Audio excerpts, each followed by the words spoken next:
家好，我哋今次就唔係即係拍咩主題嘅，即係即聲明嚟嘅。我哋頻道咧就自2024年嘅7月14號發布咗第一條片之後呢，咁呢就其實累積嘅 view 數咧嘅觀看率都係未夠，即係都係未如其他嗰啲嘅 YouTuber 咁多嘅。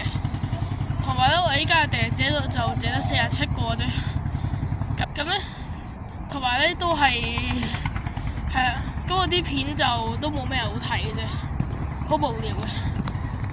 咁即係既然都咁少嘅觀看啦，不如我就直接刪除咗個頻道啦。係啊，咁呢條片就係呢個頻道嘅最後一條片啦。咁我將會喺1日之後就刪除咗呢個頻道噶啦。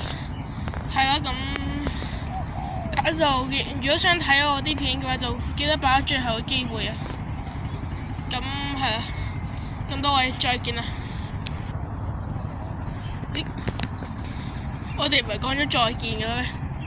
點解仲會有繼續又有嘅？係啊，咁其實今日就係4月1號愚人節嚟嘅，咁都係愚人節快樂。我個頻道係會繼續做落去嘅。如果大家有咩意見就歡迎留言啦，我會去接收你哋嘅意見，去喺我啲片嗰度做啲嘅進化。係啊，咁就多謝大家。咁好啦，下次再見啦，拜拜。